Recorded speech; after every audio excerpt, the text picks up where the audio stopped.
the Church of Scientology is so afraid of. This is SPTV. Hello, guys. Welcome to our big party celebration that we're having here for ourselves. Having achieved the goal of getting to 5,000 subscribers. So thank you to all of you who have subscribed and watched our videos. Thank you for all your comments and all of your supports. I see we have Enjoy the Silence. Shout out to you, Enjoy the Silence. Jassy, hi. Oh, we got Marilyn, Coffee Cults and Crafts. Amanda, hello Amanda, Sassy Sister, Mary, Umberlina, Clearwater Cheryl, Willie Weed, Grounded in Truth, yay. Well, so happy that all of you guys are joining us this evening. So the first surprise that I have is I have a surprise guest that is joining us today. And a lot of you guys already know her, actually. She's been speaking out for a while. She also had the great misfortune of being born in a family that was, all about L. Ron Hubbard. So without further ado, let's present you Marissa. Hello, Marissa.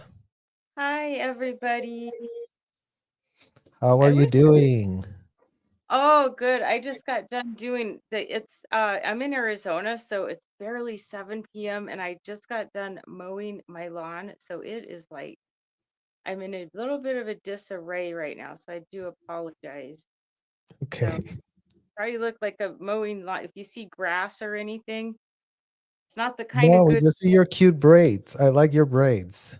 Oh, do you? Thank you. Yeah, Ooh. you put the perfect braids to go mow the lawn, you guys. Mow the lawn and just get rid of all the weeds, because that's pretty much our style, I think. We really just like to grab the weeds, and just like take them out That's and right.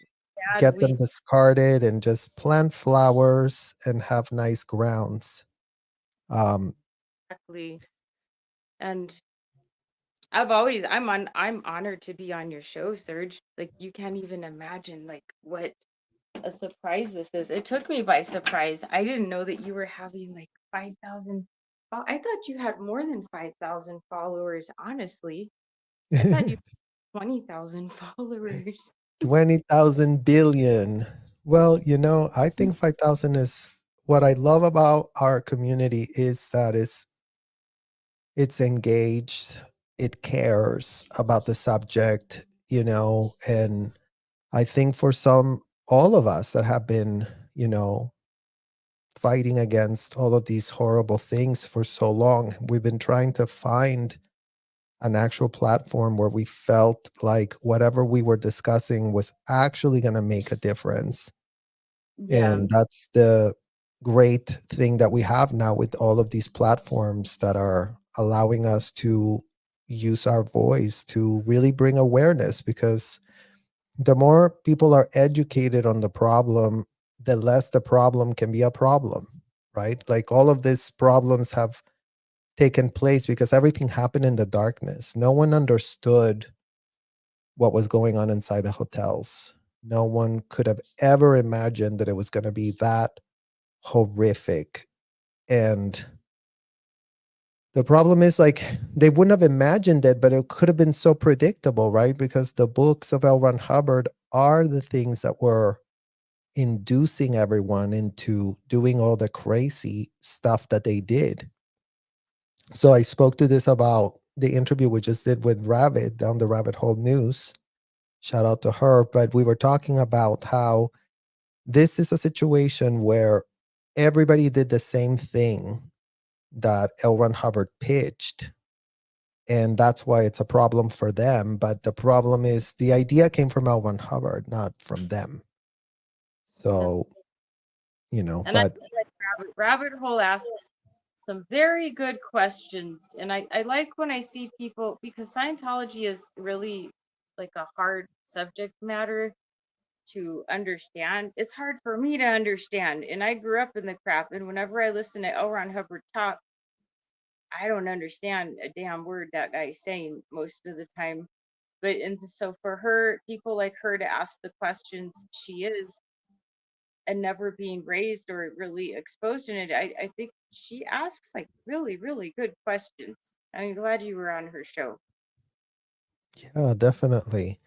Yeah, she asks good questions, and I also think that we're going to the right audience, right? Because it's a true crime audience that is composed of people that have legal minds, people that have gone to school, people that know how the law actually works and all of that bureaucracy. And when they're finding out about what is actually going down in the hotels, it's not making a shred of sense to anybody that that has been allowed to happen, with everyone full knowing, with everyone having the literal manual that was pitching what in the hell they do. I mean, this is a case where a criminal case has never been easier to prove in the whole wide world, because L. Ron Hubbard was pressed to get himself caught and pressed to implicate all of his proteges. L. Ron Hubbard wanted to give all his proteges the jail sentence that he was not willing to do for himself. Imagine that. Imagine that stupidity that L. Ron Hubbard did say to them, oh, guys, we really need to write it all down. We really need to video record everything that we're doing. All of these things that I pulled out of my ass, make sure you record them. Make sure you really, implicate yourselves as much as you can. And at that point is where we are today. It's like, if you were being L. Ron Hubbard for 50 years, well, good luck telling us how we're supposed to now believe that you weren't L. Ron Hubbard for 50 years. And the problem is, we have all the receipts of what type of bad choices you made since you were such a protege type, since you could not think for yourselves, since you really did take it very literal, whatever was pitched in those books. And you really did think that Monique Yingling and her law license was going to carry you through all the legal liability and all the crimes that you were all perpetrating, because that's where it really boils down to. This is, legal malpractice AF, what's been done here. There's no way in hell anyone with a shred of common sense, which is what the law is really supposed to be about, common sense, would ever agree to prop up a hotel where, you can just practice law without a license and medicine without a license, because L. Ron Hubbard, who was not a doctor or a lawyer, apparently did come up with a way for you to complete a 2-week course inside a hotel. And all of a sudden you could be advising on legal matters, on medical matters, for which we had no clue what in the hell we were talking about, and that's the danger that we're calling out in all of these hotels, Marissa. I mean, again, it's like, it's just like the stupidity, the collective stupidity, the lack of any critical thinking skills. And that's where I went with this interview with Ravid. It's like they were all infantilizing themselves. And, it's fine if you want to be an infantile adult that goes to a hotel where everyone in the hotel is 21 and up, and they all signed up to be infantile inside of that hotel. So whatever happened, happened. But the point is that infantile adults, surrounding themselves with underage kids that they're going to adulticize and tell the kids that they are the adults. I mean, that doesn't make any sense. Doesn't make any sense to me. And I think I told you how I went. Well, I went to the Flag Down conference back in 2014. I never had the privilege of joining Sea Org because I did LSD at 15 years old. So I was damaged goods and they never accepted me. But I did get a chance to see it, and it was the creepiest place I've ever been to. Just the vibe. And, and I'm sure people who are watching this that have been around long enough that went to Flag Down, because there were people who went just to check it out and watch us. It was very, very spooky. And I really did. I saw bus loads. There were like buses in and out. I don't know if it was flag buses or whatever, but and I'm sure because you were there for years, and it was just buses and buses. And I would say probably 70% of them looked like they were people from different I would say Latin American countries, a good portion of them, that I saw. And they probably, I don't know if it's like the Mormon church where you have, Mormon missionaries that go to Latin countries and try to talk to people to, convert or read the book of Joseph, what's his name? Joseph Smith, or the Book of Mormon. I don't know if in Scientology they have missionaries, like Sea Org missionaries that go to like Ecuador or Mexico, or do you know? Is it like, do they do things Well, like that? one thing that I would say, Marissa, is like Scientology is like no other. And as much as they really have spent, oh, we're just like the Jehovah's, you guys. Oh, we're just like these ones. These people were unhinged people running a covert secret intelligence operation. They didn't call it they called it a mission. They called it go and recruit kids and bring them across from South America into the US. Yes, but they send out missions and they had mission targets and they ran themselves as an intelligence operation. And they didn't even disguise it. There was nothing, there was no God invoked. There was no missionary work. There's not like, let's go help the needy. Like at least those other religions go and help the needy. Like in Scientology, they just help themselves. So in what world are you sending people out to Siberia to go recruit an underage girl like Katrina that was on our channel a few, months back? One And Russia. she had a mission. Like people from Debbie Cook's hotel literally spend time scheming and scamming how we're gonna bring a girl from Siberia and her mom, because they really wanted to have her mom be a maid, and then this little girl from Siberia be the person at the sandcastle bringing all of the adults to go get their sessions. Like, and she was 12. Like we even showed videos of her 12 years old inside of the Sandcastle Hotel. Because again, the people in the back that really are still going with the pitch, this was just a church and we all were at church. It's why were you at church checking into a hotel room with underage kids all over the place? Because like that's what you just said, Marissa, is like kids from all over the world, from all over the place. Like German kids, Swedish kids, Swiss kids, German kids, Italian kids, underage from any type of nationality, right? And that's what gave it a flair of, well, cannot be that we're being allowed to run a full worldwide racketeering scheme out of Clearwater, Florida.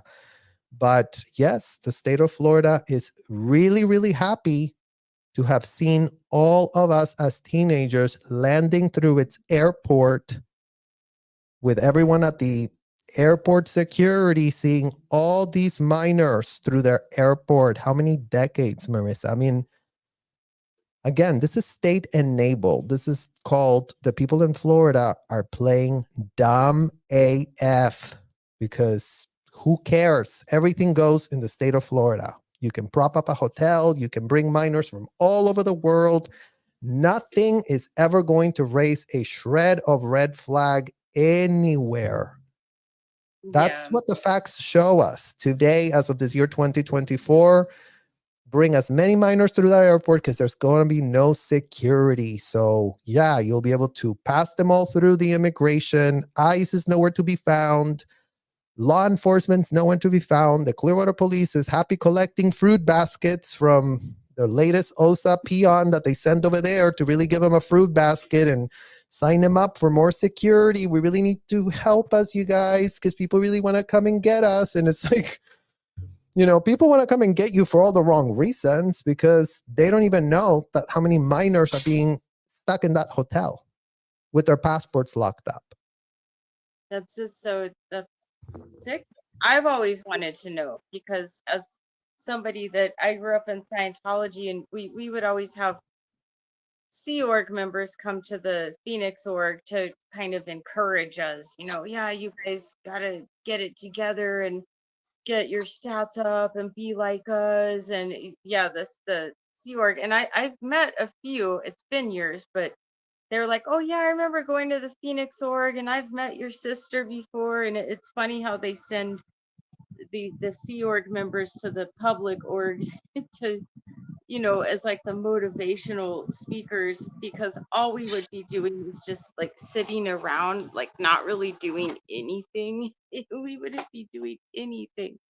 No, I mean, and it's Cleaning. horrible that they use those events to recruit, and it's like the recruitment is knowing the type of conditions that they're going to be bringing these people into, and especially these kids. And the fact that no one is raising the alarm on their damn selves. That's what should have been happening. Like, they need to raise the alarm on their damn selves. Oh my God, you guys, we really are out of our MF mind. Double check the pitches that L. Ron Hubbard gave you, because it's not going to be good enough in 2024 to say, oh, but I really agreed that I would never criticize L. Ron Hubbard, and therefore I can just be a full-blown crazy ass that's going to treat kids as if they're adults, right? Because that's the point that we're making right now, and that's why we're calling on all the executives and all the Scientology parents. Y'all couldn't be in exactly 2 exact buckets that you decided to put yourself in there through your adult choices. So before you want to go, wow, I didn't know anything, I had no shred of a clue, double check if you didn't have a shred of a clue. Really double check that. Because last time we checked, you read everything that L. Ron Hubbard was pitching. That has been in the books, literally. And the fact is, if you're not using critical thinking skills as an adult, then that's on you. Then that's on you to figure out what the type of consequences came from being so deluded and from being incentivized to expose your kids to these sadistic, indefensible practices called audits, ethics cycles, and courses. Things that we both got exposed to as kids. I mean, specifically, you told me you did a ton of audits. Oh yeah. Oh my gosh. I did like grade 0. Well, since I lived in Phoenix, we couldn't do deliver the OT levels here, but I think it was up to grade 2. What is it? Okay, there or level, 0, 1, 2, or class 2 org, I think is what it's called, right? Class 2 org.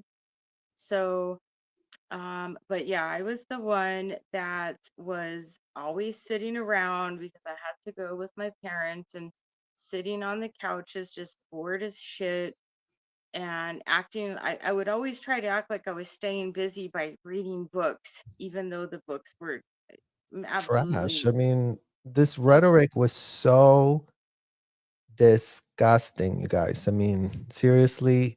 And what you just said too, Marissa, like the fact that you were used as a literal guinea pig. You're a child. Like, why were you given to students to practice on you? I mean, I'm disgusted that I had to do that even as a supervisor, even myself, right? Like, and that's why the scourge of what in the hell goes on in these hotels needs to be called out from what you were doing from that standpoint. If I was giving adults certificates, if I was facilitating children being fed to adults as guinea pigs, that is disgusting AF. Couldn't be more nauseated that was being done on a weekly basis. I couldn't be more nauseated that was being supervised by all of the so-called executives that really claim to have some sort of power, and they really thought themselves, oh yeah, I am a captain, lieutenant of whatever, and I supervise all of this dysfunction, and who cares, And in what world are we just,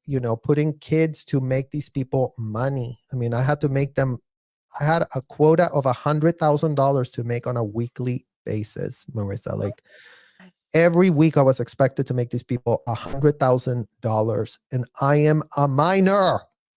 Jeez. So, and then when people go, oh yeah, but it's a business. It's a full-blown racketeering scheme. And what other business model out there, religious or not, can a child bring in $100,000 for an organization? Because we really would like to start understanding that.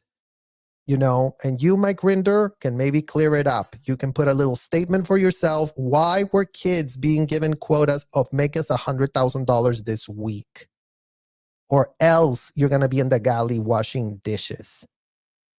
I guess what I don't understand is, and I've told you before, I always used to keep my mouth shut about Mike Rinder because I'm like, oh, I've never dealt with him before, blah blah blah. But someone, as you know, my nephew passed away in 2001 in the house fire because my sister was the executive director out here, and she had orders to stay on staff 16 hours a day, 6 to 7 days a week.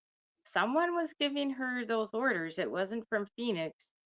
It was from Los Angeles, and then from Los Angeles, it came upwards from Flag. And it's my understanding that Mike Render was aware of when my nephew died because, OSA flew out here from LA. They flew to Phoenix because the news media came out, and I talked to the local news media. They were trying to find out who my sister was, why her children were left home alone, all that stuff. And in my attitude, I guess maybe it's the Scientology that I was raised with, but I'm like, well, it was my sister's fault, she's the one that did this, blah blah blah. But it kind of just dawned on me in the last few years where it's like, well, Mike Rinder really was the head of OSA when my nephew died. And um I was contacted. I almost was on the Aftermath show. Went back and forth with them for eight months, and they were talking to me and someone else who lost a son to Scientology. They were going to do a whole episode about deaths and Scientology. And I don't think that the A&E stage, what are they called? Casting agents. I think they may have slipped up. I don't think they were supposed to tell me this, but the lady straight up said, you know, we had to scrap this whole entire uh, episode of deaths and disconnection because after talking to all of you people who've experienced deaths, Mike Rinder was the head of OSA for each and every last one of them. And he's the star of our show. And it would put him in a very awkward situation where, basically all these people are talking about their family members and people that died. And then there's Mike Rinder, the head of OSA that was in charge when everyone died. And so they're like, unfortunately, we can't use your story because Mike Rinder was the head of OSA. And they said, unless if you have court documentation that says basically on the birth certificate that my nephew died because of Scientology, they can't use any death stories. And I was like, okay, but what are the chances of anyone's death stories? And we all know that many deaths have occurred in Scientology. How many of them are going to say Scientology as the cause of death? Well, no, None. and in fact, Marissa, I mean, I'm so sorry about this horrible thing that happened. And the problem is that going back to your OSA thing, the level of crisis management, the level of crisis management, the level of implication that these people were all about. Because, yes, when they were inside the hotel, they didn't give a shred of an F about anything other than how do we come out looking good? How do we crisis management? How do we make this go away? And everything was fair game. I mean, again, He was the founder of OSA. He founded that disgusting, horrific, abominable, full of literal people that are out of their literal minds, covering up whatever in the hell comes up that they're literally spying on. Because going back to this point of like, in what world are you a religious operation working as a spy agency? We would love to hear how spies utilizing a corporate shell 501c sham that actually collects intelligence of literal, we're talking the world's most severe type of felonies, like the child neglect that took place when a child was left behind in a house to burn down alive. And then these people came in, and then all of a sudden, whatever the problem was, the problem disappeared thanks to the work of Mike Rinder's office. You were the head of that MF office. And before you go running to the skirts of David Miscavige and going, he told me to do it all, well, then you were the tool that did it. And that's what how co-conspirators in covering up a felony of this nature of child abuse to this degree is that egregious, Marissa. And I mean, the problem is you were there. It doesn't matter. It's not, we don't have anything against you. We don't give an F. You were there. That's all that's being pointed out. You were there being the head. In what world are you the head and then not the head?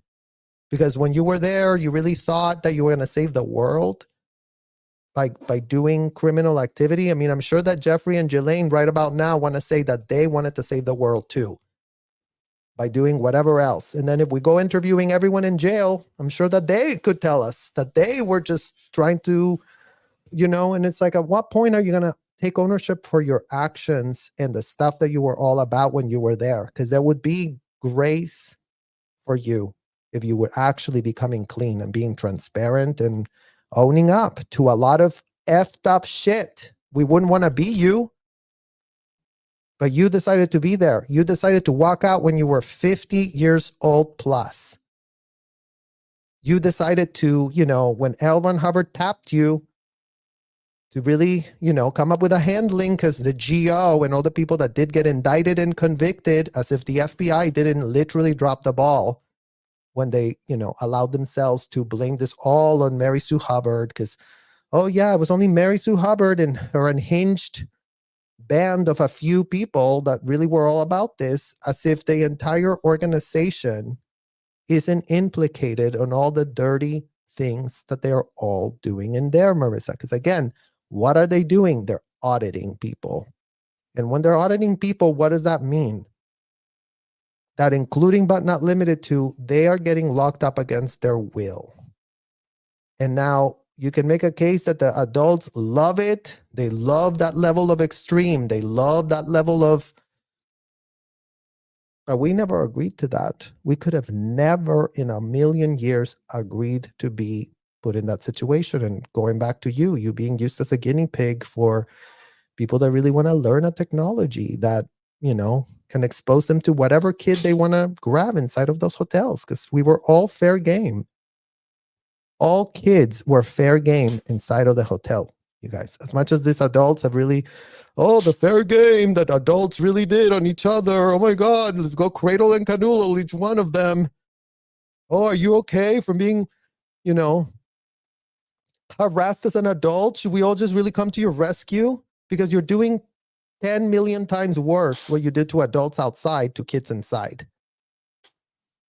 10 times million worse. Why are kids locked up against their will inside of there? Why? And if any Scientology parent really wants to come and correct the record and say, oh no, you weren't trapped against your will, I mean, could you leave a session, Marissa? What would happen if you wanted to leave? Oh, you can't. I mean, yeah, you can't just walk out. I do remember that much.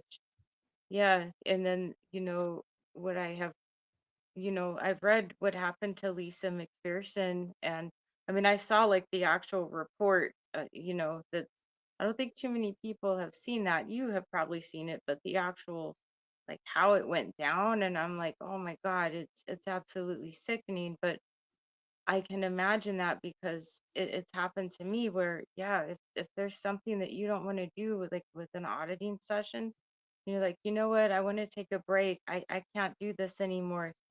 They don't allow you to just stop. And I mean, you can't. They literally do like hold you and keep you. Yeah. And it's, what I saw with her, it was really disturbing. I mean, she had a full-blown mental breakdown, and because Scientology doesn't believe in mental illness, they felt like they could just keep running it out and running it out. And it's like they think in And it goes Scientology. beyond that, right? Because we've had that narrative. Oh, we don't believe in it. And it's like, well, isn't that great, you guys? The people that torture people for a living doesn't believe that the torture might, really F someone up. Because again, check the pitch from L. Ron Hubbard. Check what he said to do, right? And it's like, we don't care what in the F you believe. Why in the F are you allowing yourself, after completing a 2-week course, to completely take power over someone's mind and agency to purport that you're going to be doing something therapeutic? Because yet again, the only fact that we need to point out about how the disgusting, ridiculous, dangerous AF rhetoric from this convicted, indicted clown felon L. Ron Hubbard is the fact that he did right for himself. Do not let anyone ever end the session on their own determinism. And just like that, you guys, in what world are you doing something therapeutic when someone is locked up and cannot impose a single shred of a boundary inside a room where the power dynamic is so disgusting, indefensible, and abominable on its face? Right? Because it's like, this is not our opinion, y'all. It's not like, oh, well, Marissa and I really think. No. The fact is, the material stated, lock the person up. Do not let them, if they refuse, if they say they don't want it, just double down, triple down, quadruple down. Doesn't matter, just until they say they love it. And it's like, no, that's not okay. That's not acceptable. That's dehumanizing AF. And again, if you as an adult really want to go do that, lock yourself up, pay for it, pay to be dehumanized, pay to be humiliated, pay to be financially dominated, pay, fine. Why are you implicating your MF kids? Because that's where it goes from 0 to 100, real MF quick AF. Couldn't go more 0 to 100. I mean, and I said in Rabbit's channel today, Marissa, like, all they had to do was 21 and under. You cannot be exposed. You cannot consent. You cannot be implicated. You cannot do this whatsoever. Had they done that to us, had we really had signed contracts to be part of this disgusting operation after 21, we couldn't come here and said that we didn't do this against our will, because we signed consents. We were of the age. They did all the paperwork. Monique Yingling really wanted to cover up for them. But how in the hell can even Monique Yingling cover up for what they do to kids? You've seen her when she tries to defend Scientology on my interviews. She babbles all over herself because she has not shred of a clue what in the hell she's defending. Because all that Monique did was listen to Marty, Mike Rinder, and David Miscavige to pitch her what it is that they want to do to the hotels and what they want to do to kids. And then all of a sudden, whatever in the hell those 3 people told her was good enough for her to have no need to do a shred of due diligence for herself. No need for her to open up the books of L. Ron Hubbard and really, oh, hell no. He's saying this, the book's going to be thrown at us if you false imprison every single person that you're purporting to give any therapy to. I mean, had Monique really had a shred of a clue what in the hell she was going to be the attorney for, that should have been alone raised the red flag. Just that alone, Marissa. That's why it's like, You know, we don't even need to get into the specifics of the so-called technology. If the technology was lock someone up against their will, then you know what? Your technology couldn't be more bullshit. All of it. We don't need to see more. I don't need to know Xenu. We don't need to know anything. Scientology is audits, right? So if you're not doing audits, then you're not doing anything. So if the so-called audits call for the locking up of children that cannot consent against their will, then what in the literal F are you really all pitching, Scientology parents and executives? Because we would love to hear right about now a sensible answer to that fact. Not critical thought, it's a literal MF fact that L. Ron Hubbard wrote. No one could decide for themselves to leave a single session. So make that make sense. Today, in this year 2024, Mike Rinder, Marty Rathbun, Debbie Cook, Angie Blankenship, Angie Trent, Sue Gentry-Prichet, Heather Hoff. I mean, as if there's not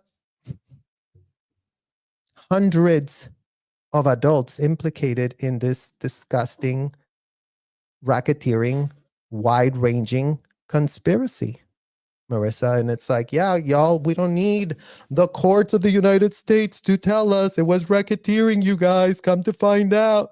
We don't give an F. We were first-hand witnesses, and we saw what in the hell we saw. We did our due diligence as children, mind you, since we were all adulticized.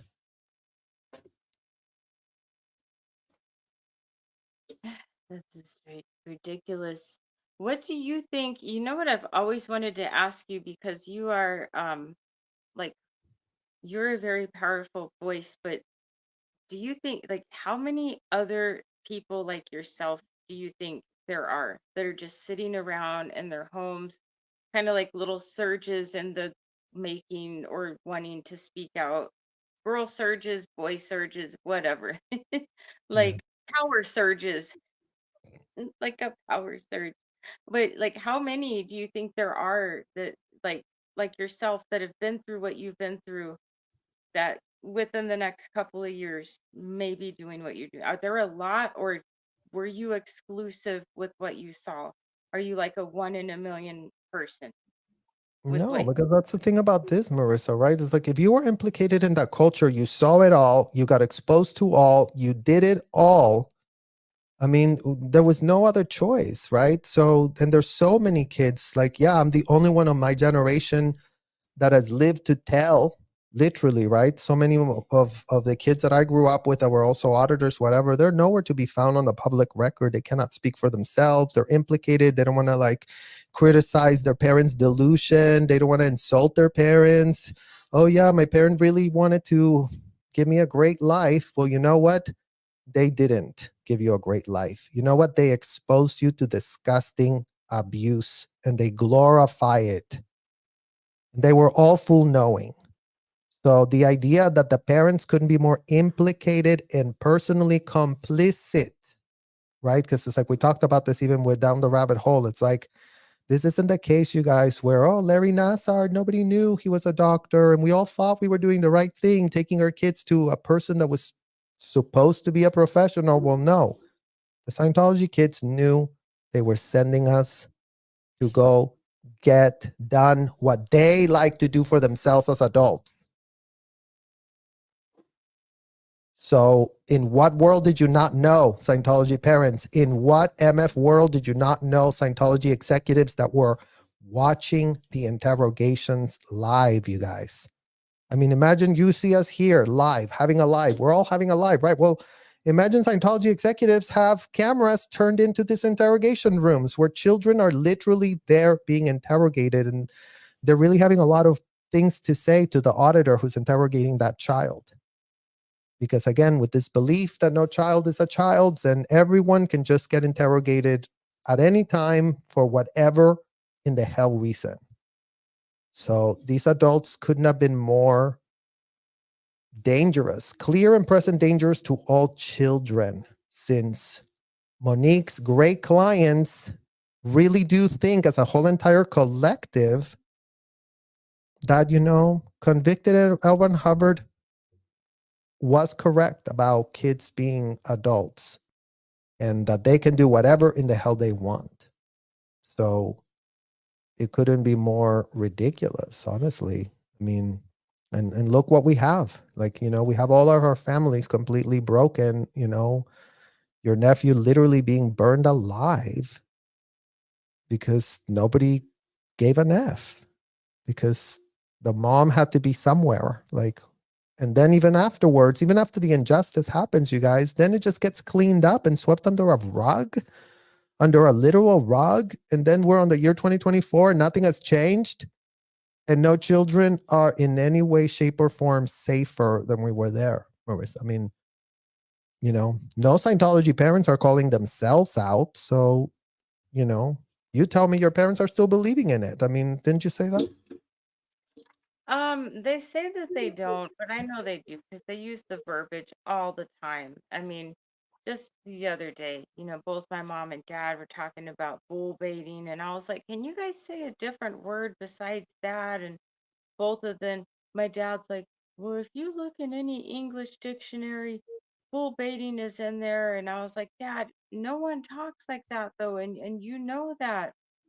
So I kind of like, my dad is 73, my mom is 75. They're kind of, I don't know, losing it a little bit. So part of me blames it on that. And maybe I'm scapegoating them a little bit. But in this far in the game, I just look at it as like, Mom, you're like, she's just gone. Like, she's a lost cause as far as I'm concerned. There's no helping her. And she's going to be continuing to talk about L. Ron Hubbard and all this stuff till the day she dies. And even though she denies it and she'll use the verbiage and she tries to tell me that everybody's using it. And I'm like, no, Mom, everybody's not using it. We get into fights. I don't get along with my parents at all. We have a really, really bad relationship. Like, so when somebody asked you the other day about your parents, and I kind of laughed when you were like, hell no. Um, I do talk to my parents because technically I'm an only child with the two of them. So part of me, it's like I just feel stuck, like I have to, like if Yeah. something happens to them, I'm the only one that, is gonna have to deal with them. But yeah, they're hard. And it's They're okay, Marissa. I mean, as long as it's on your terms now, you know what I mean? You don't owe them anything, but, compassion and humanity and growth and maturity. I mean, we don't have to be our abusers. We can have compassion. We can have empathy. We can, be the adults in the room again, because that's what you're required to always do, right? Be the adult, be the adult. So it requires you to be the adult again, even in that relationship that is toxic, but I would just recommend to make sure that you make sure that you're putting your own oxygen mask on and you put boundaries and set them straight, so that you are not having to deal with that either, because it's not fair. Just because they got used to us being rug mats when we had no idea what in the hell was going on doesn't mean that they get to be rug mats now. Today, now we do know what in the hell's going on. So the relationships always have to come with boundaries that are going to be beneficial to you. And as much as they always taught to, they were teaching us, you guys, that that was being selfish. Oh, consider everyone else. Don't ever consider yourself. Consider everyone else. The good of everyone else is what needs to be considered every time. And they really pitted us against ourselves in the most disgusting, deranged way. So that's why it would be great for them to tell us how L. Ron Hubbard was such a great person. And it's like, we don't have to goo goo gaga their delusions anymore. They can be told, you are quoting a convicted, indicted felon. Is that really who you want to speak like? Because all the words he invented were so that you could get away with the abominations, because that's all the language ever did, Marissa. They just sanitized their disgusting delusions. It's like, in what world can essaying a child is just out 2D? And all of a sudden, everyone's going around the hotel. Did you have an out 2D? What kind of out 2D did they get into? Oh, yeah, he handled his out 2D on his ethics cycle, so he's all completely clean now. Oh, he already handled that condition for having that out 2D. And just like I'm saying this, you guys, like, a literal full-blown essay of a class A felony. And these executives are just having, coffee. Oh, did they go out today? Okay, great. Did they do an ethics cycle? Oh, great. So did they complete their liability formula? Oh, that's wonderful. Well, you And know what makes me so mad, and I don't know if this is like common, but it happens to me a lot. If I express any type of emotion, if it's like anger, like, so my parents, oh my God, I grew up with them screaming and yelling at each other from the time I can remember, like in preschool. They like slamming doors, punching holes in walls. Like, I mean, their marriage really, really sucked. And mm, now that I'm older, and then if I kind of have like an argument with them, they'll say, "Are you on drugs?" And they're like screaming and yelling at me. And then if I kind of show an emotion, the same emotion that they're showing, and they're like, what kind of drugs are you on? And I'm like, none. I'm just mad.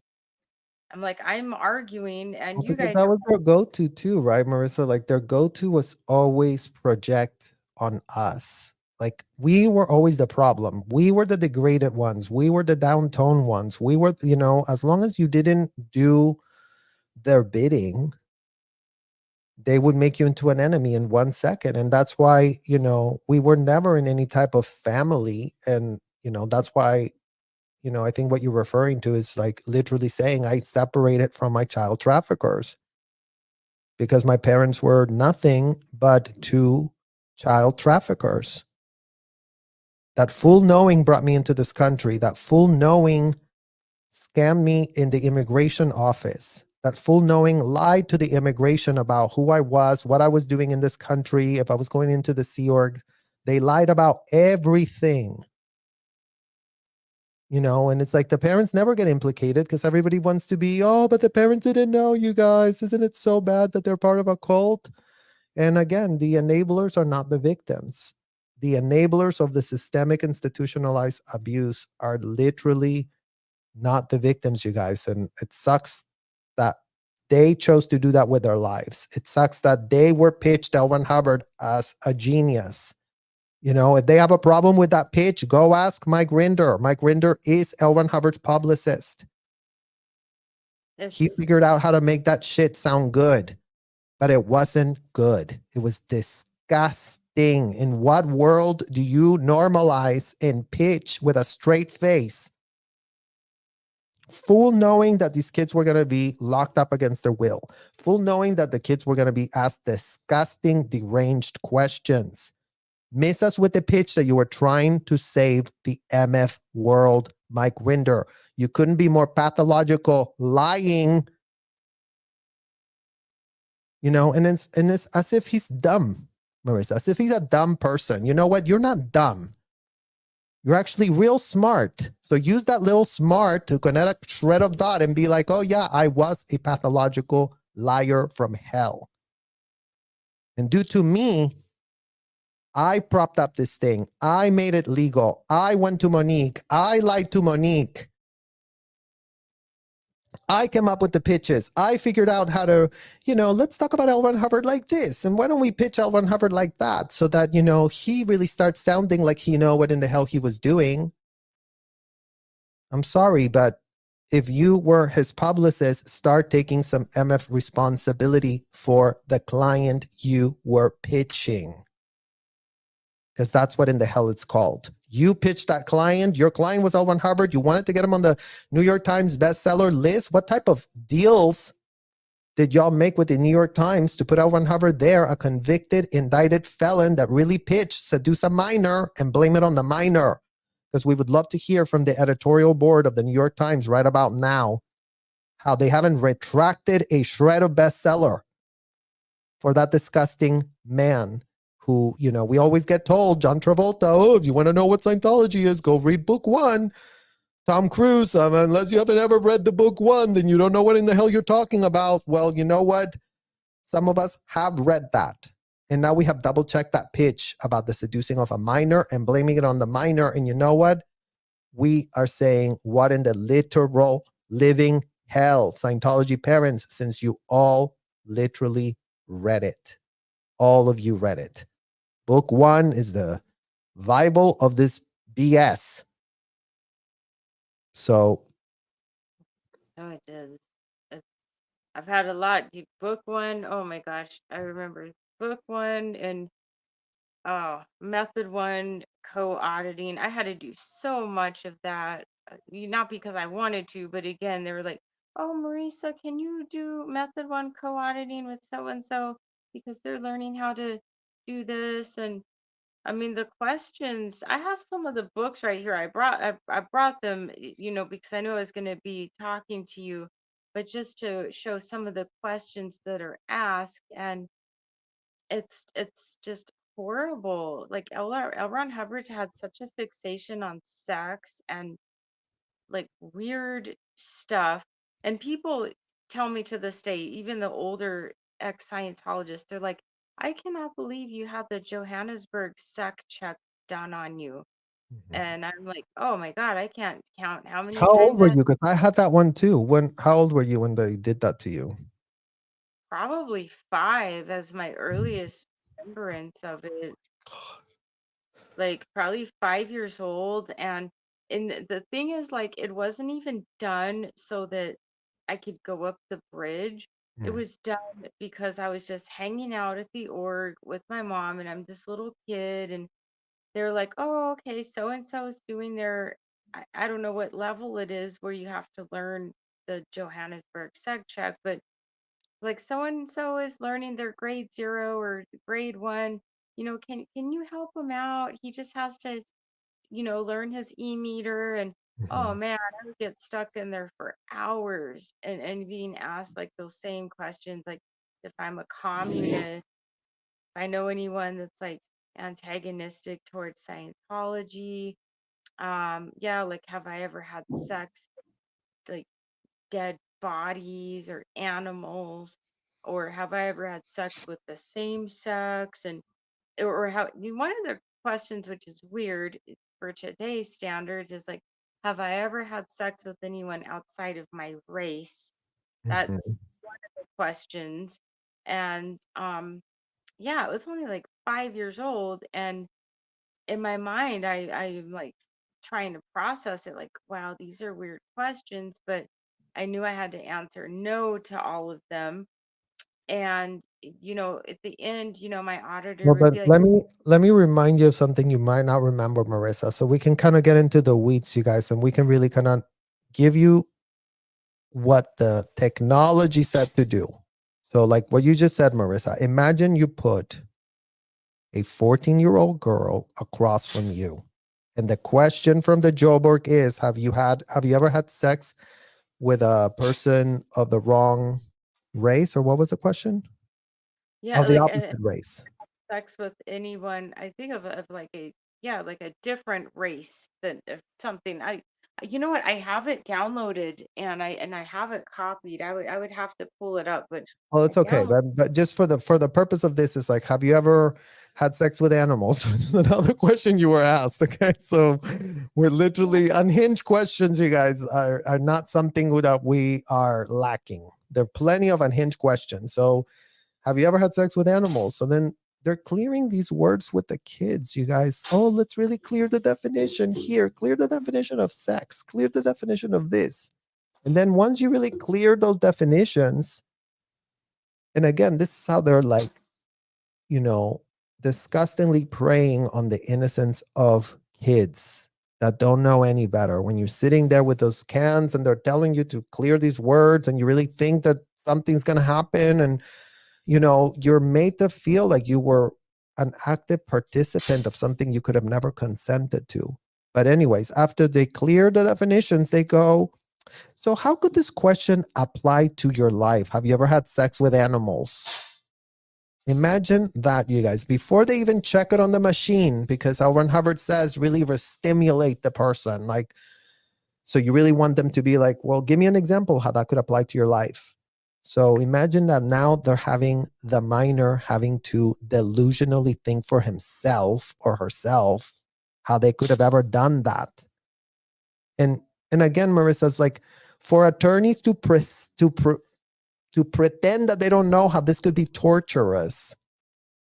Imagine every criminal defendant, you guys, gets an advocate when they get interrogated, deposed, or asked questions.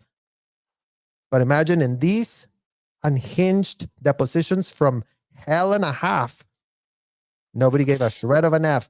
Ask whatever, interrogate whatever, come up with, pull whatever the hell you want out of your ass and ask the child and make them deal with it. And if they complain, make them the person that is the problem. Oh, why are you complaining? Why don't you want to answer this question? Have you done this? Oh, I think you have a crime. I think you have something there. Take another look. Take another look. So they're asking kids for things that are disgusting and indefensible. And then they're grooming the question in.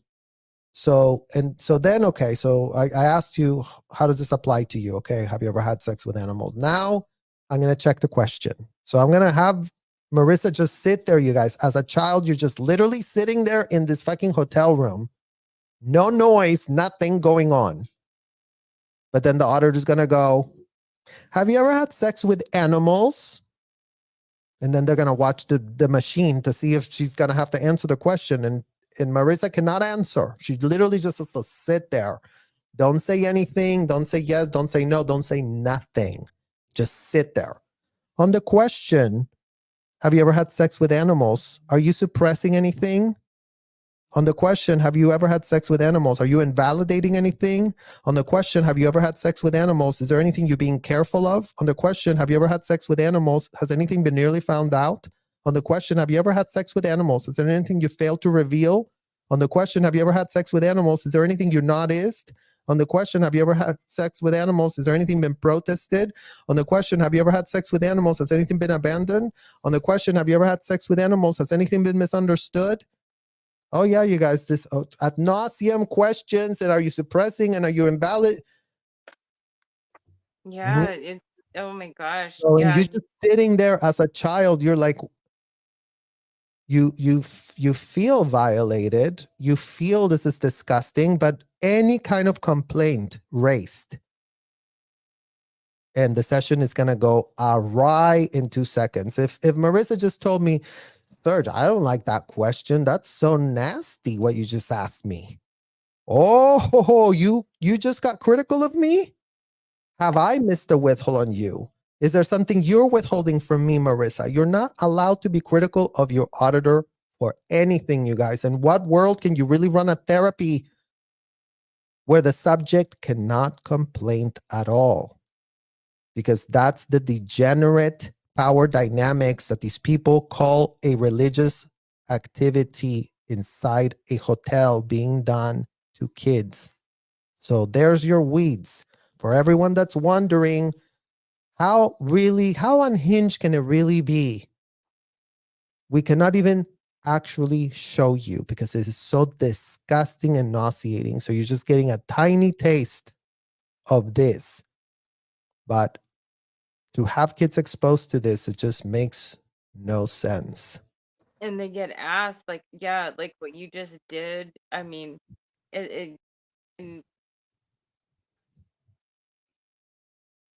Oh, and then you got to ask it like 10 more times or 20 more times sometimes what you just did. yeah. And And as a kid, you're just it's sitting like, there like, what in the literal hell is going on? Like, you don't know. Like, nothing makes sense. And then you feel stupid because it doesn't make sense to you. And you think like, well, everyone else is acting like this makes a lot of sense. It's like, you know I what I just used to remember do? for me, I was just like, I'm like, what in the and the only saving grace for me, Marissa, was like, at least I read the materials and at least I kind of had an inkling on how it was all used to manipulate you, right? Because I understood like the background of the programming at least, but I feel for kids like you that were just stuck there for 5, 6, 7 hours.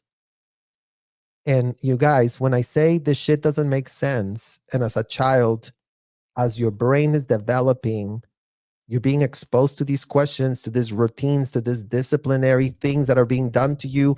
You're not allowed to move. You're told to be very still. If you move even a little bit while they're checking these questions, they make a big deal because, oh no, then the meter cannot see what in the hell's going on in your mind. And it's so disgusting. It's like, again, it's like, by all means, Scientology parents, tell us how that was helpful. Because right now, in what we just described is sadistic AF. There is no other word It's for what in so the hell we just described. It's like, no. and the way that it's so interesting because how I mean, I've never learned how to audit, but so your stories and I listen and I'm like, oh my God. And then, but you kind of, you listen to my stories, which is like the opposite. And it is no matter how you slice it, it is like so evil It's asking so children. evil. It's so evil, you guys. It's so indefensible. It's so atrocious. And again, it's like, it doesn't even matter. It's not like, yeah, some kids got exposed to becoming auditors. If you were adulticized enough, if you show the adults that you were that, then they would use you, and some kids couldn't. Some kids were like, you were rebellious, and I'm proud of you for having rebelled against it. Because, again, you guys, if you rebelled against it, these adults made you the problem. You were the degraded one. You were disgusting. You were this, you were that. And it wasn't easy for kids to have the entire collective of adults going around trashing your name, calling you stuff like you're degraded, you're disgusting, you're a betrayer of the group, and you're in treason, like you're an ethics particle. They could insult you in a million ways, you guys. Trust me. Like, they had a million. I mean, and Marissa, that's like, what, in the streets, that's how whores and pimps like work. Like, that's how the power dynamic works. It's like the pimp and the prostitute. It's like, that's what the undue influence happens in those relationships, where they just become drones because they're so abused and they're so groomed to, and they use these words. They program euphemisms that mean nothing to anyone else outside the world, but that dynamic, the pimp and the other one, is going to know what in the hell he just said. And it's like, that's how our parents programmed us, you guys. Oh, you're going to do lower conditions. Why were we doing lower conditions at 5 years old? Why were we locked against, like, I mean, I was not locked against, well, I was against my will, but I thought at the time, I was like, okay, it's just punishment. Like, all parents put your kids to punishment. But our punishment was locked up for 3 days, alone in a room with paper and pencil and the ethics book of L. Ron Hubbard, and figure out how I am in treason because I was caught playing Barbie dolls. Oh my Like, gosh, really? treason. You're in treason, Treason? find out, write it out. You have to read these formulas from L. Ron Hubbard, and then they would come in and read them. Nope, you didn't write it correctly. Read it again. Then slam the door and leave. And like, the intellectual abuse is Yeah, I think that's a horrendous. It's theory just, of your. But who told on you? Was it your parents that and they did that? That they put you in the condition of well, it treason? started with my parents, right? So I was groomed from the beginning. Ethics cycles, conditions, OW write-ups, all these things that Scientology parents did to erode boundaries without a shred of common sense. And while they all can purport, oh, but we really were trying to just help you, it's like, you can't help a cat if you literally grab them and throw them in a boiling pot of acid. So if all Scientology parents want to tell us why throwing us in a boiling pot of acid was helpful, that would be great to understand. Because right now we only have like the 3rd-degree burns to tell for ourselves. And, it's not, invisible, mind you, right? Because it's like, we have the 3rd-degree burns, but we look like we're normal. But, behind it all is years of all of these layers of complex trauma, you guys, that are coming off in layers. But, now, as we're trying to heal, we're looking for some accountability. We're looking for some people that were really doing all of this inside of those hotels to come to their senses and do whatever in the hell it is that they need to do, Marissa. I know that whatever in the hell they need to do is not up to us to have to figure out for them. They created the problem. Now they can all band together. So all executives, all Scientology parents band together. And here's an idea for all of you. Start with a real OW write-up. Time, place, form, and event of every child crime that you were participating inside the hotel. And just get your withholds off. Don't tell us, David. Don't tell us that. What did you do? You, not someone else. We don't give an F about someone else doing it. We care what you did. And once you do that, do go to a lawyer and do turn it in to the FBI Crimes Against Children Unit. And once the FBI hears from 1,000 of you Scientology parents and executives that exist literally in the world right now, that's even like a small number of what's worldwide of Scientology and all of that, Marissa. There's literally more. But if just 1,000 of them really did an ethics cycle on themselves, if they really want to pitch the technology as great, well, that would be a great example to pitch that technology really works. Because y'all know how to get a piece of paper, how to grab a pen, how to write time, place, form, and event of every criminal act. Because L. Ron Hubbard did teach you that when you were inside the hotel. But now, instead of going in a hotel and seeing if there's an underage teenager that can really help you, go and talk to a federal prosecutor and see if they can really help you. Because you know what? Turns out that they actually can help y'all. Oh, all of these receipts you give us of what's going on in the hotel.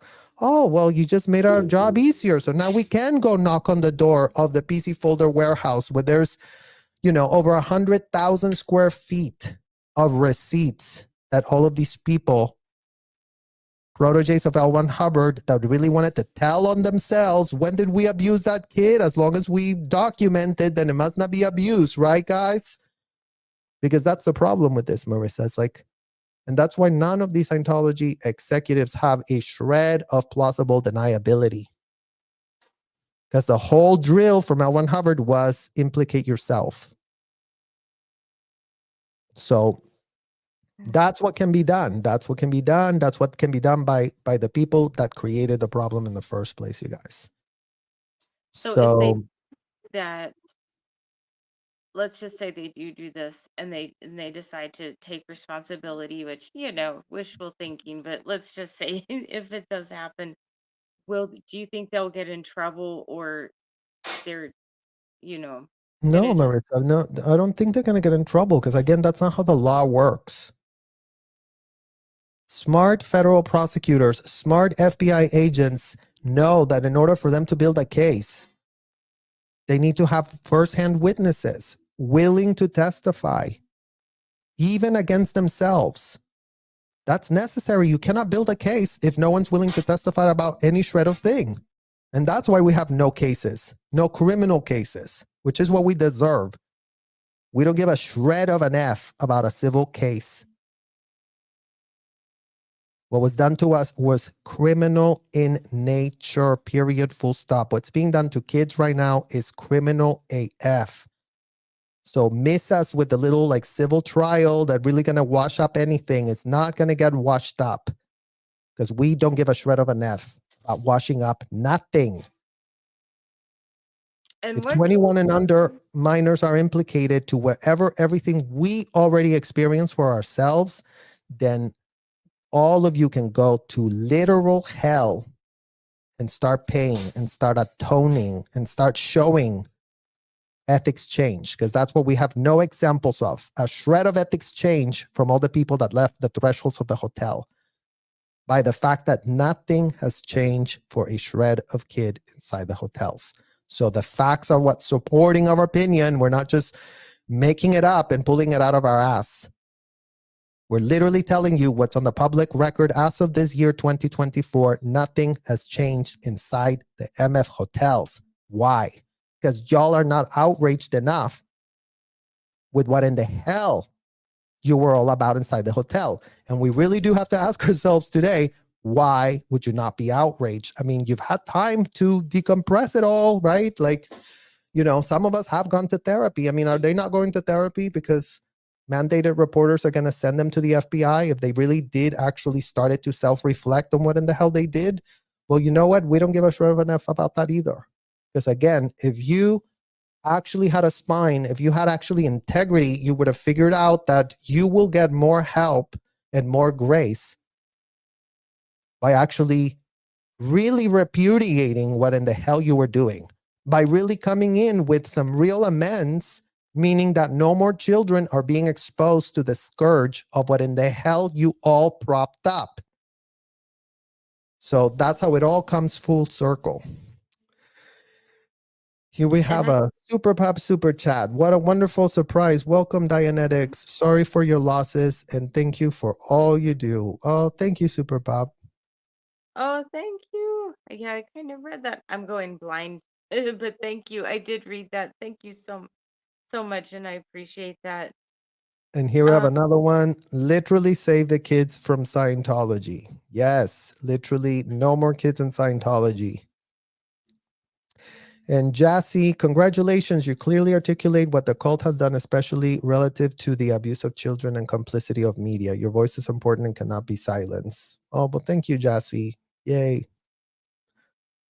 Marilyn Hunning, congrats, Serge. I love your passion. Thank you, Marilyn. Nice to see you here. We Marilyn, got Liz Gale in the house. Love that you spelled your name out, Marissa. I did wonder why you had it like that. I'm like, Marissa. I'm like, okay, well, I can say it. That's so funny. I didn't catch that. Marisa. No, I'm just joking. Love it. I'm just fucking with you. Amanda Beaumont. I never really gave any whatevers about COS. Only thought they were a bunch of weirdos, but the SPTV happened and now I know it's all about criminal activities. That's right, Amanda. It is all about that. And hopefully with all of yours awareness, we will be able to get through that. Enjoy the silence. A comment stroked me on Rabbit. COS is having kids listening to some adults admitting their sexual abuses, etc., on kids and other adults. Let that sink in. Yes. Let that sink in. Let's all process that, you guys, because again, it's like that's why these kids need advocacy. And, you know, we're all within our right to stand on this and say, even if a parent think that this is the greatest thing for their child to be involved in, we're saying no, it's not. And we would know why it's not. And we're well informed to be able to actually call out the red flags of why we're making that point, because we're not making that point of about wanting to control whatever in the hell religious belief that adult wants to have for himself. They want to believe whatever in the hell, go and believe it. We won't give a shred of an F about that belief you're holding for yourself unless you're implicating your kids. Then you're going to have to deal with us in a really bad way. Liz Gale, ha ha ha. Some girl, same girl. Marissa and I are like two peas in a pod. Oh, you and Liz Gale are two peas in a pod? Yes, I've met Liz Gale before. She's my sister from another Mr. I love Liz Gale. She's great. Oh. Actually, I wanted her to come. She'll have to come on. Well, maybe she's been on your show before. I don't know, but she's really No, a we good. always talk about doing. So we'll definitely be doing something soon, I'm sure. She's a good person, and she wants to get involved in sort of like more of the outspoken stuff, and she can do it. She's fully capable of doing it. She's a little spitfire, man. They'll like she can do it. And well, you know, they did train us well, didn't they, Marissa? We're very, very good at getting ethics in, you guys. It's not like we didn't get taught how to do that inside of the hotel. So now that little technology is coming in handy, but we're going to be applying it in the real world, in the real life. And that's why we're saying the only technology you need is write your overs and your withholds to the Crimes Against Children unit of the FBI. Once you do that, then go ask for redemption, go ask for deals or whatever in the hell. Mary, expecting children to be adults is one of the most harmful and sickening of Scientology's beliefs. Yes, absolutely. oh wait, I see it. Okay, yep. Yes, they do, because if you look at their own promo crap, it's all international in places that are super hard to fact check. Love Katrina. She's a strong woman and amazing mother. Yes, she is.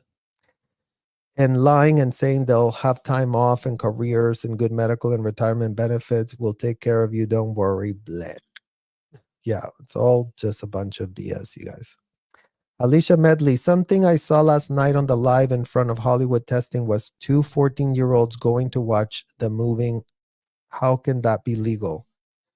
Well, yeah, Alicia, they just always recruit young people. It's just not in the Scientology vernacular to give an F about, they just give an F about having to make statistics, like that's the only thing that they're basing anything in. It's like if they're making a statistic, then it's okay. So they're really running themselves like that. And it's been legal because, people haven't been aware of how illegal it actually really is. Nobody knew how, disgusting these people could be. Trying to The read fact that he was called the star of the show really shows how controlled and censored this would be. Like it's about exposing the abuse, not making a celebrity, for fuck's sake. Well, thank you, philosophy. I agree. It's not about making it about yourself. It's about literally, you know, figuring out what in the hell's going on. Jody Thompson, question: if COS goes down, do you think Marty, Mike, etc., will have to answer legally for the crimes they committed? Well, it all depends. It all depends the type of case it is. It all depends the type of jurisdictions that it goes through. It depends the statutes of limitations that they've managed to already run out for themselves. I mean, as if that's not been part of the calculation, you guys. As if they have no shred of clue what the statute of limitations is, and they could have come clean over a decade ago. That would have been a nice, great time for them to really come clean and to really shut this operation off. But, it's all just been, a dick fight between them and David Miscavige and this and that. And they're also pressed because they lost control of the 501c. They literally propped up as the three amigos, the co-founders of this BS. But then, Mike Rinder really, went out to, do whatever in the hell he's doing, selling books of 1,000,000 years and whatever in the hell, and unfortunately, it doesn't have the passion that should be required of him. Yes, we said required, since you were part of a problem, that you would know how big it was yourself. Like, we shouldn't have to come and tell you what type of childhood problem inside of those hotels you had, since you would know, Mike Rinder, you yourself would MF know. So stop playing dumb. And Marty Rathbun, the same, you guys. Marty Rathbun just figured out how to get paid to shut the F up.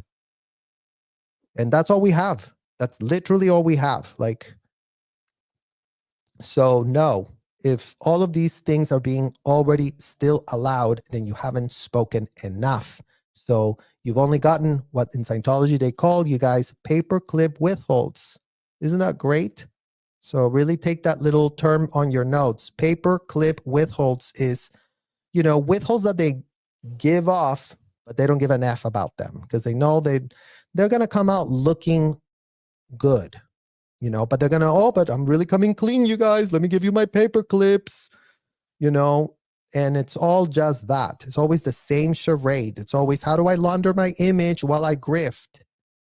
As if that's not what they did in Scientology, as if that's not what their little daddy figure, L. Ron Hubbard, taught them to do. Well, they haven't put down the disgusting drug that their little daddy, L. Ron Hubbard figure, that rhetoric that they use to be out of their mind and have a justification for it. So today we're asking them to put it the hell down and to actually detox from it and to actually take accountability, because as of this year 2024, there is no evidence supporting that a shred of accountability has been taken, given by the fact that no child is safe in those hotels still. I mean, Marissa, you and I are having this conversation how many decades later after we were abused as kids? You guys, it takes this long. We're in our mid-40s. We're both 78 babies, by the way. Because I heard you say the other day, 78. We're born in 78, and It's like, man, I need your skin routine. Whatever you do. What But you know? second, like I kind of think, and I know this is where like the controversy lies, but I mean, this was the narrative that people like Tony Ortega fed the public masses for so long because like $100 bill was more important than children, really, for people that were like spreading the news and this and that. And I remember messaging Tony Ortega and saying, Tony, why are you propping Marty up? He's an independent Scientologist, and I know for a fact because my mother was declared in 2006, and she was declared in part because of Marty, and she was joining the free zone movement, and she was messaging Marty and blah blah blah. And OSA intercepted Marty's emails and found a bunch of shit with my mom. And they're like, who is Sharon Sigmund? And they researched her, and they're like, oh, this is the mother of the ED of the Phoenix org. And yeah, they shut that down really quick with my mom, and they're like, you need to stop this. You need to do an amends formula. Like I think it was like a treason thing. They were Yeah, trying to put her in a condition of treason, and right, that she needs to stop right away. But she was like, I'm not going to do that. This is back in the MySpace era, right. all that. And she didn't do it. So they declared her, they delivered her goldenrod of all days, like right on Christmas Eve. It was so like they have a habit of doing that on holidays, the Church of Scientology, because they think they really want it to resonate that what they're doing to you is very hurtful, and they want you to feel bad and guilty or whatever. So they gave her goldenrod SP declare on Christmas Eve. And then right after that, my sister had to disconnect from us. Um, so it was just like this whole thing. But Marty and Mike, my mom considers them her saviors for getting out of the Church of Scientology, but practicing like the whole KSW, keeping Scientology working. And like people like Tony Ortega, they were like pimping Marty up every year as like the number one critic year after year after year for, I would say, almost a decade. Tony Ortega did this.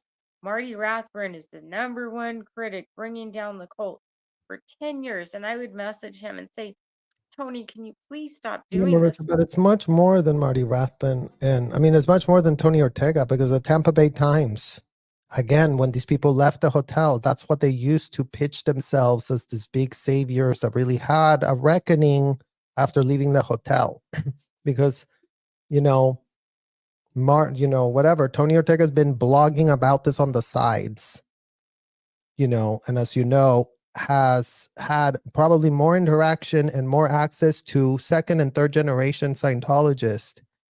And we're nowhere to be found in his narrative in any real way. And he And just you was guys can even Google, like, Marty, like the first article that Ortega wrote is like, he said Serge is a very angry man and he's out for revenge and this and that. Well, you know what? It's like that's what in the hell Ortega got from speaking with me, because at the beginning, Marissa, we were just so naive and we were spilling our guts to these people. And imagine that Ortega writes that I'm some more that what he really got is that I was angry. Like I should have been rightfully angry. My question is, why is Ortega so goo goo gaga for all of these child abusers? Because, like, to your point, he's been propping them up and laundering their image for how many decades now? Because that's what in the hell it's called, you guys. Like, that's what the reporters are doing. They're laundering the image of all of these executives by having no critical thinking skills of their own, by buying whatever in the hell pitch they get from these executives. They're so pressed to say, oh, look, I really spoke to the top of the people, you guys. Let me really come up with the news.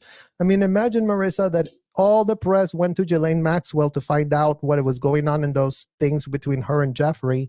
And that Ghislaine Maxwell was like, oh, yeah, Ghislaine changed her mind, you guys. She really did traffic those girls for 3 decades, but then she did change her mind. So now she's a humanitarian. It's like, no.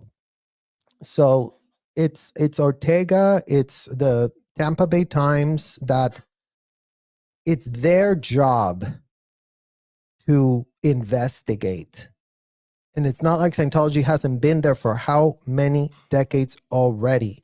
So at what point are you enabling the problem, Tampa Bay Times? Because every one of their little articles always comes up with watered down, washed up headlines, because they're really pressed not to insult Scientology. God forbid that, you know, the proteges of Mike Rinder come after us. They're really, really scared.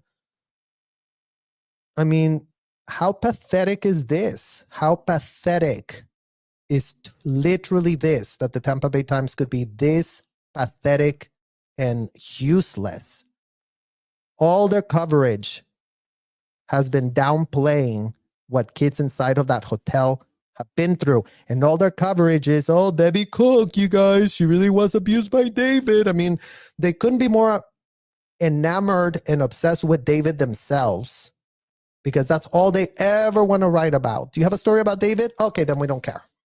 You know, because I guess David sells news, and, you know, child trafficking is not their brand. So let's not really go with that pitch, because who in the hell cares? Those kids could fend for themselves.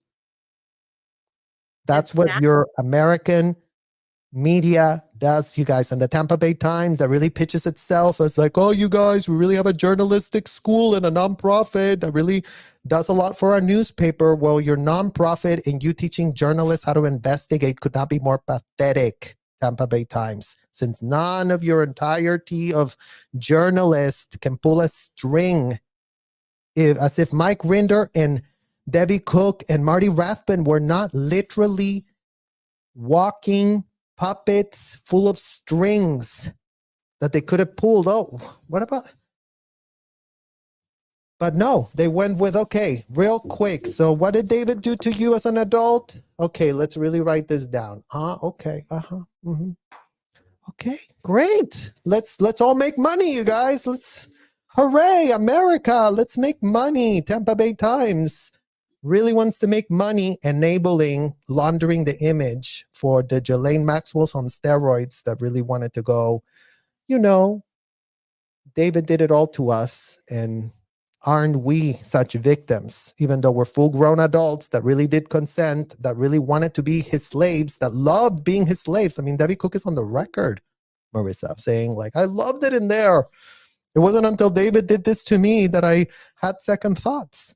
So while Debbie is having unfettered access to recruiting as many minors as she feels she wants to grab for herself, every week they were grabbing the minors, you guys. It wasn't like, oh, she had a time period where she was, every week she wanted minors inside of her hotel. And if her recruiters didn't get minors, they would get punished. So that's the type of culture that exists there. But, these executives did know how to launder their image, did know how to manage the public perception so that they could come up squeaky clean, pitch themselves as, victim heroes. So, no. R. Baker, 5,000 droplets. Congrats from ignorance to a downpour of consciousness. Yes, I love that. 5,000 droplets in the sea, you guys. That's what we are. Serge, your hurricane of truth will be the downfall of these hotels. Let it rain. Can't wait to see you singing and dancing in the rain when it does. Well, thank you, R. Barker. Well, every day is a reminder that we can all sing and dance in the rain, you guys. Well, last but not least, we do have our unboxing. Since you all supported me on this journey, we're going to see what the unboxing is, you guys. Nobody knows. So, can anyone guess in the comments what is in the box? Let's see. Can any of y'all imagine what's going to be in this box?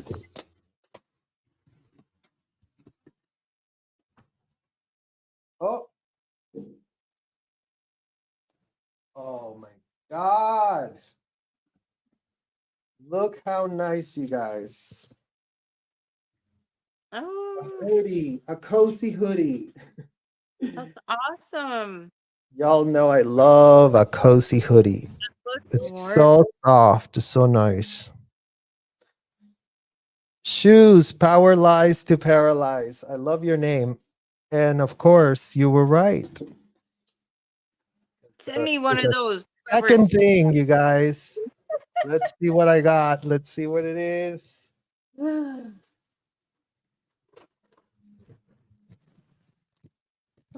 What's in here, you guys? What That could be in here? uh, Ready? oh goodness. Hopefully it's G rated. No, I'm just joking. Ta-da! Oh my goodness. Look at You. this, you guys. Hey Serge, what size shoe do you wear? Like 11. I'm an do you 11. This is okay. this is a great dancing shoe, you guys. So let's see. They're so nice. Oh, great. They fit perfect. Yay. All right, you guys. Well, this has been such a wonderful live with Dianetics. And make sure you go and subscribe to Marissa's channel, Dianetics. She keeps it raw, she keeps it real. And, we're advocating all together and all of you guys supporting and holding space for us. It is 5,000 droplets. Actually, I think we almost got 100 subscribers today after Rabbit's live. So Wow. 5,100 droplets, you guys. And that's what this journey it's all about. One day at a time, we continue advocating, we continue bringing awareness, we continue showing receipts, and we continue asking questions. Like, we are all allowed to ask questions. And if the answers we're getting are nonsensical, then we can push back. And if we're getting stonewalled, then we know that we need to grab our literal picks and bulldozers and start breaking the stones and breaking those walls and finding what in the hell is being hidden behind the walls and behind the stones.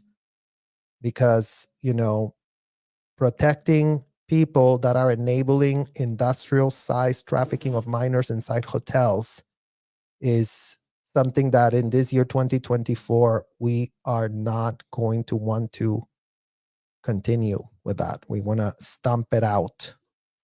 So with all of you showing up and listening and supporting, we're always one tiny step to get there. Any other closing statements, Marissa? I just want to say, I think everything happens for a reason. And even though things are happening a little bit later, and the ball is moving later, and it could have been, I could sit here and be like, man, why hasn't this been going on 10 years ago? But I think it's taken a long time for the public to understand what Scientology truly is. I mean, I remember growing up in the 80s and the 90s and no one even heard of Scientology. So it's a lot to absorb, and it's taken time, Yeah. and I just think the time is now, and I think people are talking to us and understanding our stories. They're kind of understanding the real deal, that what they have been fed, I don't want to say is a line of bullshit, but you know, they kind of have been gifted a present with a shiny bow on. I don't know, like I guess a Disneyland version of what Scientology is really about. I guess a viewer friendly family show of Scientology, which is better than nothing, but it's really much worse than that.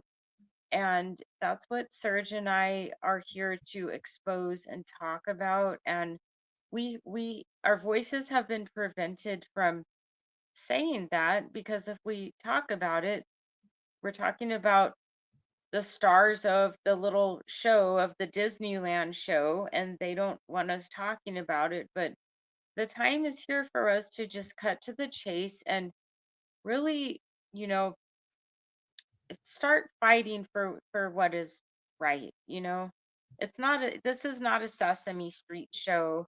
It's not Mike Rinder is the hero and he's saving all of us. And to this day, I really don't know one person that Mike Rinder has saved from escaping Scientology. I don't know one person. Well, and again, I think that whatever he's done, and he knows whatever in the hell he has done, and we're not here to judge that. But the fact, I think, goes down to the fact is these hotels are still full blown operational, and that's where we can go. That's a receipt that doesn't make a shred of sense.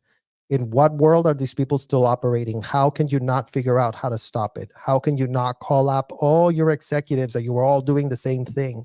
And going back to the point, Marissa, that if they all wrote down what in the hell they did and they really turned in a full-blown write-up of everything without being selective, without having selective amnesia, because that's the problem that we have today, you guys. Selective amnesia is not coming clean.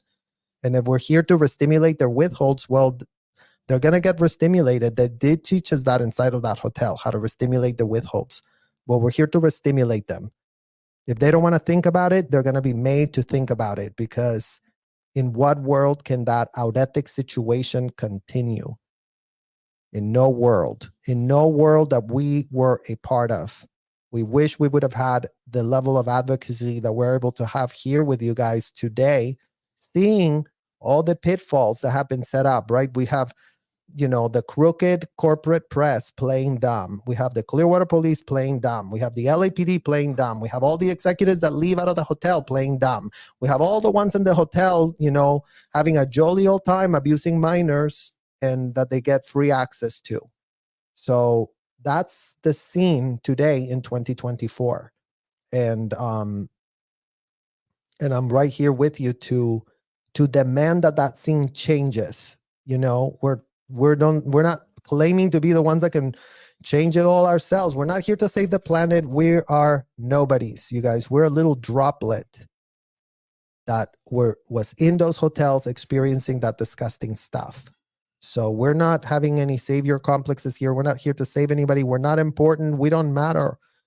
All that matters is that those kids do not have an environment where they're being told that they're being helped when they're being gaslit, when they get told that they're being made to go free when their passport is locked up, where, underage kids are getting exposed to these ethics handlings where adults are having their way with them. We would know. We experienced those things for ourselves. We thought the pitch was that, yeah, that was the way you really get your ethics in, but we're now really pushing back on that fake AF pitch. And if any adults think that they can really come up here and tell us that their fake pitches are going to resonate, your pitches couldn't have aged more horrendously, all of y'all. So start repudiating L. Ron Hubbard. Start coming clean of what in the hell you did do under his influence. We're giving you all that. You can blame it on L. Ron Hubbard. You still have to take responsibility for your part in being complicit and literally, doing the agenda that he set out for you, but at least you can blame it on him. It was his unhinged idea. You didn't come up with the audits. You didn't come up with the sec checks. You didn't come up with the ethics handlings. You didn't come up with any of the things that your daddy figure, the so-called American bred God, America really bred a God, you guys. I mean, imagine that the God that America bred was a felon, convicted and indicted in France, where he really did escape getting put in jail, but then he went around in his free wins collecting more minors to traffic across international waters, because he's been a criminal that was enabled by proteges that propped them up. And those proteges better be on the record repudiating what in the hell they did, because soon enough they will have nowhere to hide. Literally, there's going to be no place for any Scientology parent or executive to hide or find a friendly audience of people that don't know what in the hell you've all been doing. It's that simple. What you've been doing is being exposed. And if you show that you're repudiated, if you show that you are actually willing to come clean, then I'm sure that good things can happen to you. But if you're going to double down and triple down on how you're just a victim and poor me and I was an adult, and you're not taking responsibility for all the kids that you abused, then you are literally not contributing to anything and no one's going to come and help you. That's really kind of the bottom line, right? So Exactly. thank you guys so much for spending this evening with us, and we'll see you all very soon celebrating more droplets in the water. Thank you guys and have a wonderful, great evening. Bye-bye.